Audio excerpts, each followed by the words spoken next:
What happens when a young girl, no older than 12, walks into a solemn courtroom filled with skeptics and dares to speak a truth that even the presiding judge calls impossible? In a city where justice is measured in paperwork and precedent, her quiet, unwavering words ignite immediate laughter, disbelief, and then something no one saw coming. Before long, every eye will turn, not to the bench, but to the heavy wooden doors. The judge leaned forward, his voice sharp with decades of Navy authority. There are no female Navy SEALs. Such a program does not exist. The gallery roared with incredulous laughter. But just as the girl's eyes began to glisten with the first sting of tears, the courtroom doors opened, and the sound of highly polished boots against marble changed absolutely everything. Before we dive in, which city are you watching from? Drop it in the comments. And if you love stories about hidden leaders and the courage of the underestimated, hit subscribe and like so you don't miss the next mission. The oak-paneled courtroom of Suffolk County felt heavy with precedent. Light streamed through tall windows, painting pale stripes across the faces in attendance. Daniel Park, a high school science teacher, sat rigid, his anxiety palpable. His gaze flickered constantly to the girl beside him, his daughter, Isla. Isla, unlike most 12-year-olds facing the court, did not fidget. Her hands rested neatly in her lap, her thumb tracing the brass sexton pendant that hung from her neck, a subtle anchor in the storm. Judge Malcolm Reeve, a man whose strict discipline was earned over 20 years in the Navy, settled into his chair. "We reconvene the custody matter of Isla Park," he declared. "The respondent, Lieutenant Commander Mara Quinn, is absent." A ripple of judgment traveled through the gallery. Daniel's attorney presented charts. Every missed birthday, every unanswered call, every hospital visit endured without the mother's presence. "Mr. Park has been there without fail," the attorney insisted. "Ms. Quinn vanishes for months at a time, never explaining her absences. We submit that full custody should be awarded to the father." The judge's gaze finally settled on Isla, his tone softening only slightly. "Miss Park, please step forward." The hush was palpable. Isla climbed into the witness chair with unexpected composure. "Tell me about your mother," Judge Reeve said, pitching his voice to draw out the truth. "She loves me," Isla said, her voice quiet but entirely steady. "She can't always be here, but it's not because she doesn't want to be." "And why can't she be here?" the judge pressed. "Does she tell you where she goes?" "She can't," Isla answered, her eyes fixed on the polished wood of the bench. "It's classified." The courtroom rippled with murmurs, quickly turning to disbelieving chuckles. Judge Reeve's brow furrowed. "Classified? Young lady, what exactly does your mother do for work?" Isla hesitated, her thumb drawing a deliberate pattern across the sexton pendant, almost like a code. Then she lifted her chin. "She serves in a special Navy program," she said clearly. "She's one of the first female Navy SEALs." The room exploded. Suppressed laughter turned into an open roar. Even opposing counsel let slip a smirk. Judge Reeve removed his glasses, his patience thinning into a razor-edged line. "Miss Park," he said, his voice hard, "I served 20 years in the United States Navy. There are no female SEALs. Such a program does not exist." The laughter grew louder. Isla's cheeks burned, but her conviction never wavered. "She is," she whispered fiercely. "I'm not lying." "This court does not appreciate fabrications, especially ones that dishonor real servicemen," the judge warned. Isla's composure finally cracked. Her voice wavered, but her conviction held. "I am telling the truth. She serves our country. She's a hero, and no one believes me." Opposing counsel approached for cross-examination, her smile painted in false sympathy. "Isla, has your mother ever told you to say these things?" "No," Isla shot back instantly. "I figured it out myself." "You figured it out?" Counsel raised an eyebrow. "How does a child figure out something so extraordinary?" "I saw her training journal when I was 8, Isla said, her voice finding surprising strength.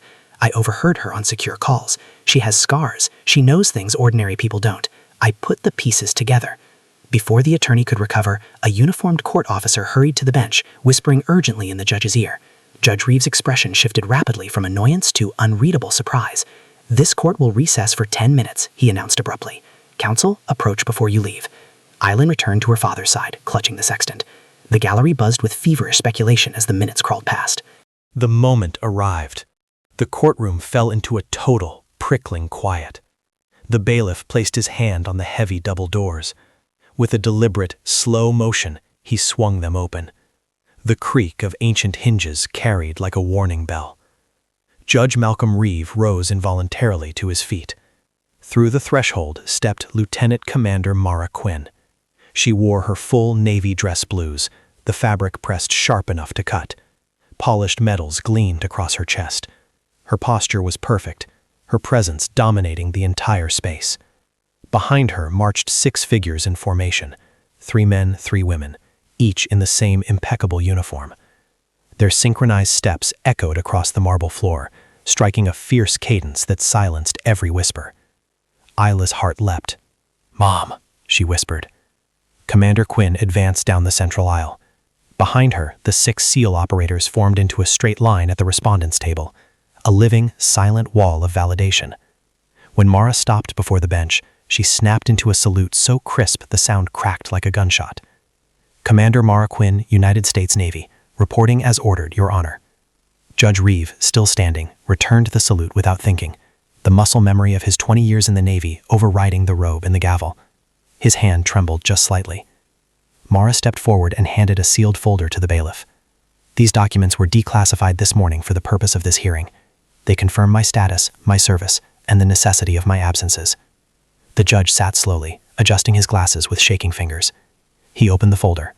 Silence blanketed the courtroom. His eyes widened incrementally as he read. By the 4th page, disbelief had drained from his face. By the 8th, he exhaled a long breath that was half admission, half surrender. The documents confirmed a classified initiative integrating women into special operations, including SEAL training. Behind Mara, the 6 operators moved to stand directly behind Isla, a living symbolic shield.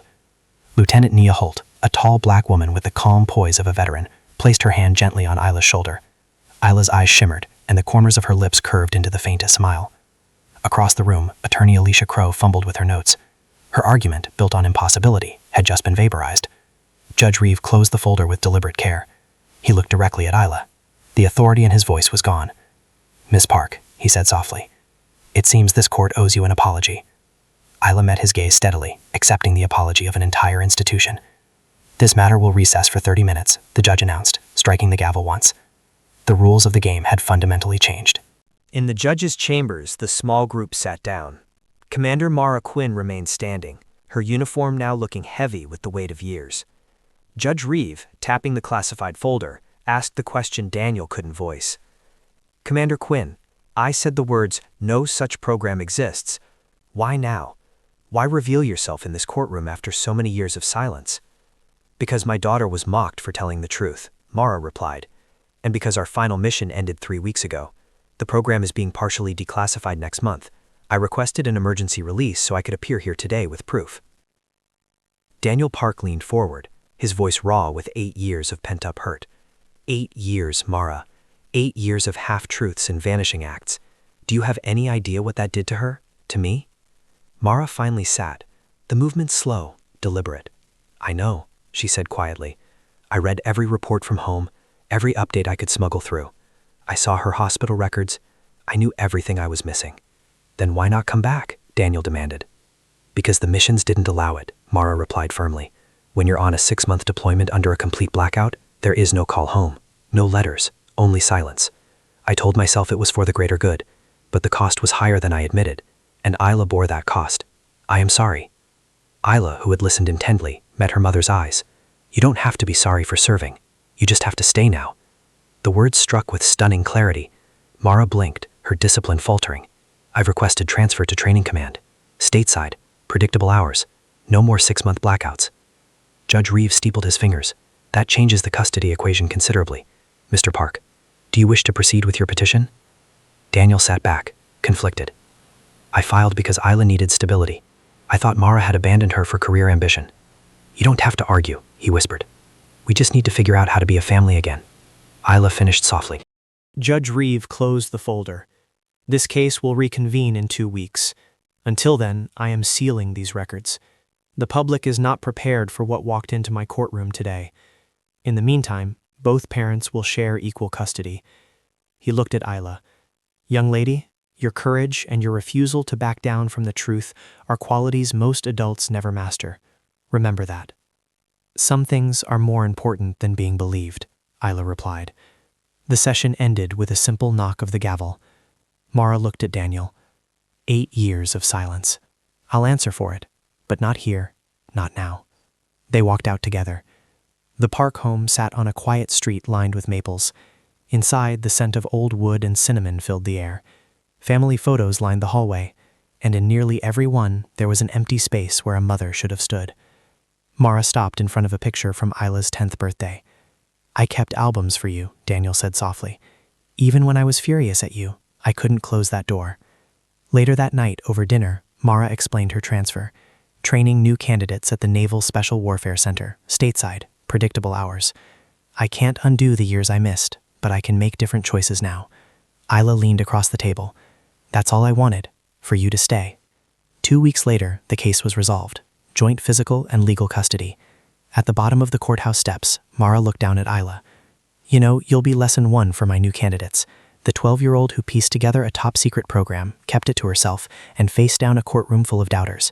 Observation and courage, that's where training begins." Daniel laughed unexpectedly. Just what her ego needs. But there was pride in his eyes. Isla reached out, one hand gripping her father's, the other her mother's. For the first time in 8 years, they were all connected. "Home?" she asked. "Home," Mara said at last, her voice a promise. They walked away, leaving the courthouse and the laughter of disbelievers behind. What remained was a family reforged, not in the absence of sacrifice, but in the courage of a child who refused to let truth be buried. And that's where our story ends. If you believe stories like this deserve to be heard, make sure to hit that subscribe button and drop a like so more people can discover them. Your support helps us bring you more moments where truth, courage, and sacrifice